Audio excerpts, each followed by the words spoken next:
Samuel had never wanted children. His life was hard enough, a lone rancher in hostile territory, barely surviving each season. So when he found that abandoned Apache baby in the desert, he knew he couldn't keep her.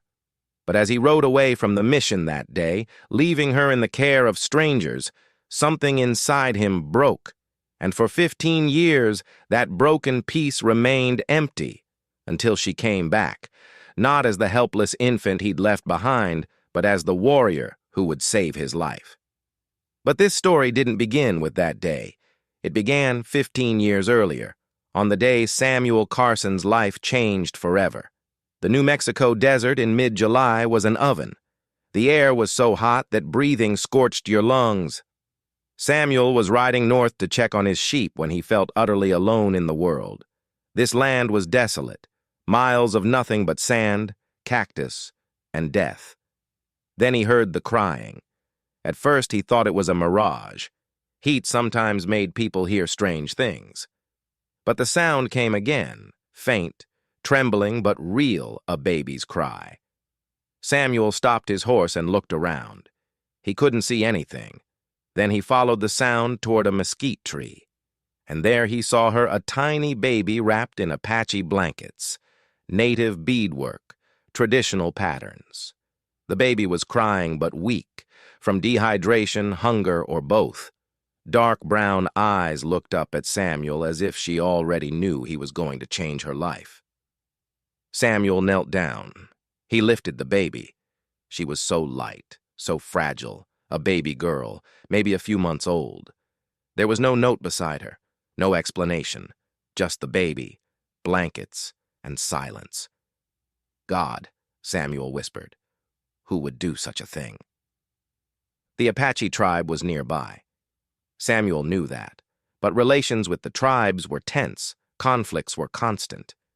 Abandoning a baby, usually there were two reasons. The baby was sick or born from an unwelcome relationship. Samuel looked at the baby. She didn't look sick. She looked strong. She was just abandoned. Most men would have left her there. Fate, nature, Apache business, don't interfere. But Samuel was different. Maybe too soft-hearted, maybe too foolish, but he couldn't leave that baby there. He lifted her onto his horse and rode to the nearest mission. The journey took 3 hours. The baby barely cried, just looked at him, with those big, dark eyes. The mission was a small structure painted white. Sister Maria was waiting at the door, as if she knew he was coming. Samuel handed her the baby. I found her in the desert, he said, abandoned. Sister Maria took the baby, rocked her gently. Apache baby. Poor little thing. Can you care for her? Of course. That's what this place is for. Samuel nodded. He was about to leave, but something held him back. He looked at the baby one more time. She was still looking at him. What will her name be? Samuel asked. Sister Maria smiled. We'll call her Nayeli. It means I love you, because she will be loved here. Samuel swallowed. Good. And he turned around, mounted his horse, rode away. But as he rode, a weight grew in his chest, as if he'd left something important behind, as if he'd forgotten a part of himself there. That night at his ranch, he sat and couldn't sleep. The baby's face wouldn't leave his mind. Those eyes, that silence. Had he done the right thing by leaving her, or was he running away? The next day, he went back to the mission. Just to check, he told himself. But deep down, he knew. He was going back because his conscience wasn't at peace. Sister Maria wasn't surprised to see him. You came back. I just wanted to see how she was doing. Good. She's a strong baby. She'll survive. Samuel nodded. Good. That's good. The following week, he came again. Then again the week after. The mission director, Father Thomas, finally pulled him aside. Son, said the old priest, why are you really coming here? Samuel didn't know what to say. I don't know. You left that baby because you couldn't care for her, but you still want to watch over her. Why? Because... Samuel hesitated. Because for the first time in my life, I felt like someone really needed me, and I still left her. Father Thomas smiled gently. That's called responsibility, Samuel, and you can't run from it. For the next 15 years, Samuel went to the mission every month. He never went inside. He never saw Nayeli. He just left some money, anonymous, nameless, an envelope, a few dollars. It wasn't enough. It would never be enough, but it was all he could do. Time passed. Nayeli grew. Samuel aged. The ranch got harder. The world changed. But that emptiness, that broken piece in his chest, never healed until that day came. 15 years later, Samuel woke up early. It was a normal day. He made his coffee, fed his horses, checked the fences. Then he saw something in his yard. A spear, planted in the ground, straight and proud, Apache craftsmanship, and on his door a message carved with a knife. I found you. Now you will know me.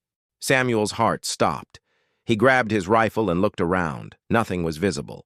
But someone was there. Someone was watching him. Lower the gun, said a voice. Samuel turned. By the fence stood a woman. No, a warrior.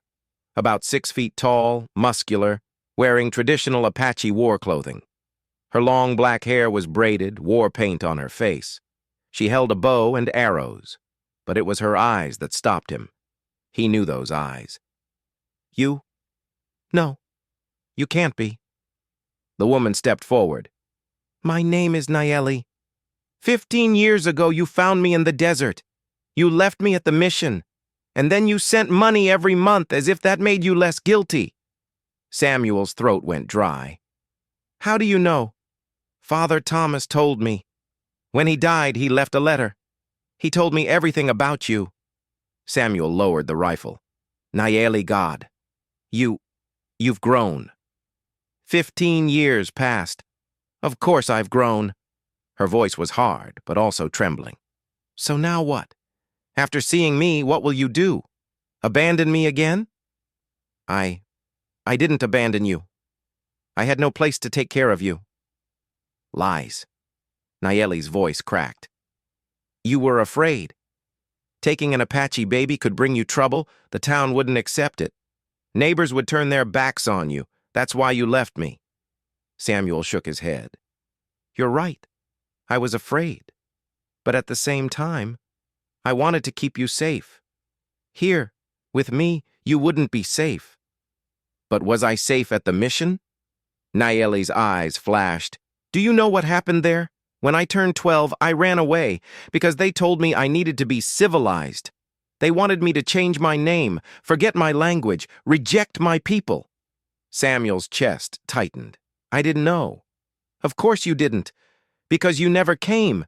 You never asked. You just sent money and your conscience felt better. What happened then? Nayeli took a deep breath. I ran away. I found the Apache tribe. They accepted me. They taught me my language, my culture, my identity, and they taught me to fight. Samuel looked at her. Strong, proud, unbreakable. You became a warrior. Yes, one of the best. But I still had one question. Who found me? Who left me there? And why did they never come back?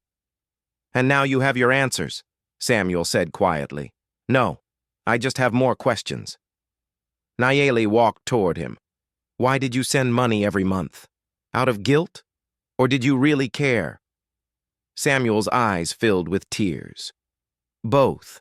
I never forgave myself for leaving you, but at the same time, I thought about you always, every day. I wondered how you were growing up, whether you were happy. I wasn't happy, Nayeli said in a raw voice. Not for a long time. But then I found my Apache people, and finally I found a place where I belonged. Good. That's good. Nayeli studied him. Why are you saying this now? Why didn't you come then?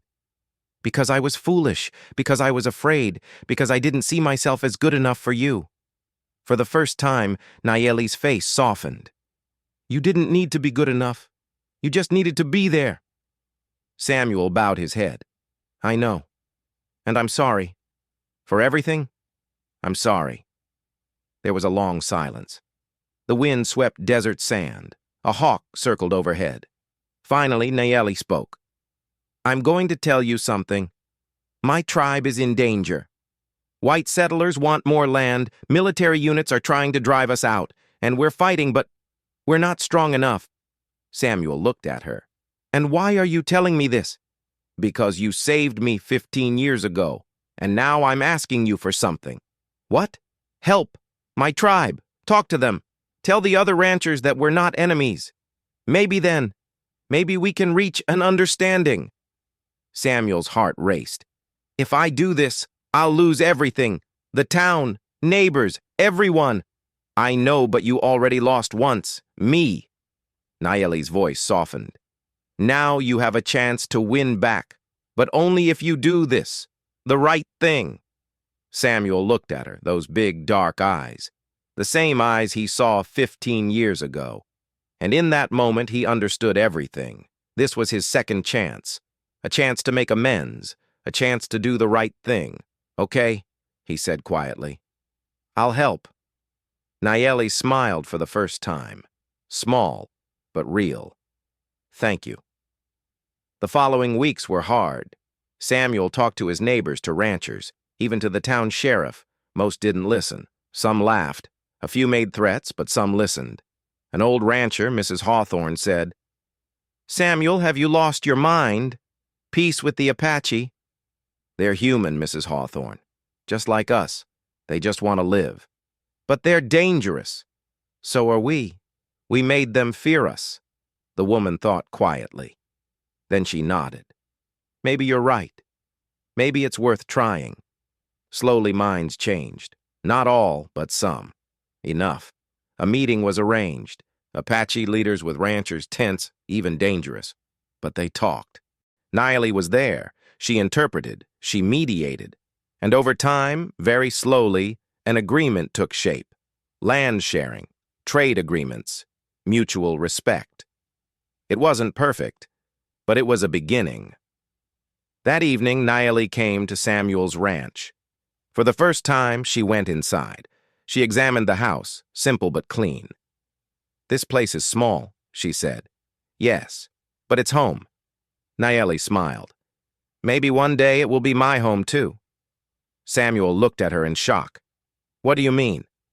Maybe I'll stay here with you. Maybe we can try being father and daughter, even if it's late. Samuel's eyes filled with tears. Are you serious? Yes, but on one condition. What? You will never abandon me again. Samuel smiled, tears streaming down his cheeks. Never, I swear. And that night, Samuel Carson wasn't alone. For the first time in 15 years, he had family. Late, flawed, but a real family. Months passed. Nayeli stayed. She worked on the ranch. She taught Samuel Apache methods. Samuel taught her farming skills. Together they cooked meals. Together they watched sunsets. One evening, Samuel asked, Do you ever regret it? Coming here? Nayeli thought. No, because I finally got to know you, the real you, and I accept you. I accept you too. I always did. I just couldn't show it. Nayeli leaned her head on Samuel's shoulder. You're showing it now. That's enough. Years passed. Nayeli became a bridge between the Apache tribe and settlers. Samuel grew old, but was happy, because he had finally done the right thing. And when Samuel died in old age and peace, his last words were for Nayeli. The day I found you, he whispered, was the best day of my life. Nayeli cried, but she also smiled. Mine too, because you gave me a second life. Samuel Carson found a baby. He abandoned her. But then, 15 years later, he won her back not as a baby, as a strong, brave warrior, as a daughter to be proud of. Sometimes life gives second chances, but catching them takes courage, doing the right thing despite fear, correcting the mistakes of the past, and never, ever giving up. If this story moved you, if Samuel and Nayeli's journey inspired you, please like, comment, and subscribe because more stories are coming from the Wild West, stories about loss, finding, and second chances. And who knows? Maybe the next story will be yours.